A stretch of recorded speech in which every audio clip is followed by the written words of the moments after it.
When kids are afraid to talk to other people or worried about doing things in front of other people, they need guidance on how to practice and how to face that fear in a smaller, more manageable way. In this video, I'll talk about how to help kids with social anxiety and help them gain confidence and get more comfortable with things that are hard for them. At the end, I'll share the first step to get kids to talk in class, introduce themselves to other kids, or ask that crush out on a date, so be sure to stick around. You think your child struggles in social situations or performing in front of others. Maybe they got a low participation grade in class. Maybe they say they love soccer or gymnastics, but when it's time for the game or meet, they have a meltdown and say they don't want to go. Or maybe you see them agonizing over that text they're trying to send to the person they like. Now what?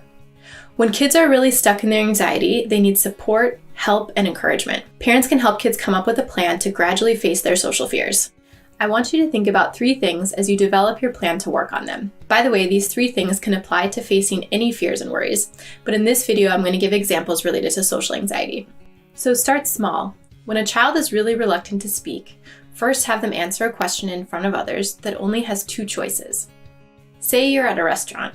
In front of the waiter, say, "Do you want a hamburger or chicken strips?" Give them time to answer. Don't ask again. Wait for them to verbally answer. If after 20 seconds they really have trouble, take the practice down a notch and have them whisper their order to you. Then the next time you're at a restaurant, make it a little harder. Work up to the point where they can order for themselves and a waiter asks what they want. To help prepare your child, discuss what will happen on the way to the restaurant and again at your table before the waiter comes. Have them actually rehearse out loud. For whatever the social situation is, think about a baby step your child can take and help them practice ahead of time.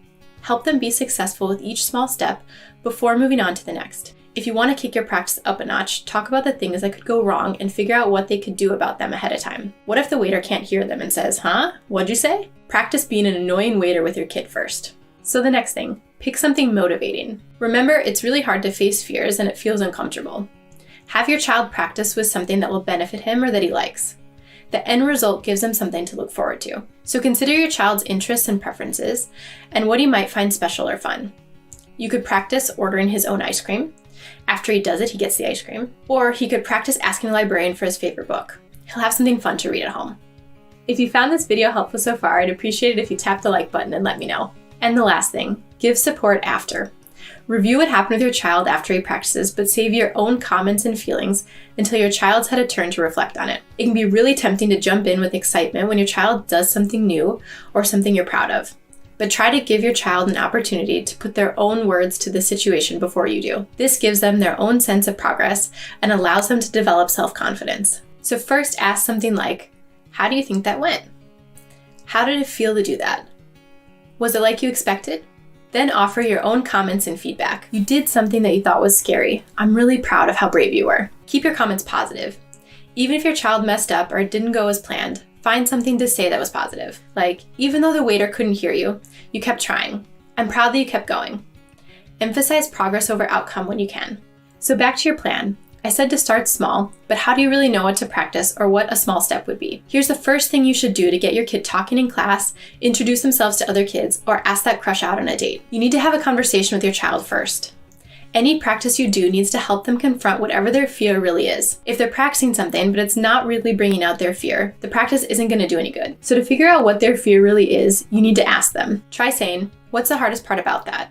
Or "What's the worst that could happen if you did that?" What goes through your mind when you think about doing that? Is there something bad you think might happen if you were to do that? When you better understand what it is that they're afraid of, then you can help them practice. For example, let's say your teenager tells you that the worst thing that could happen is that the girl he likes would tell him no when he asks her out, and that would be really embarrassing. So where would you start to practice?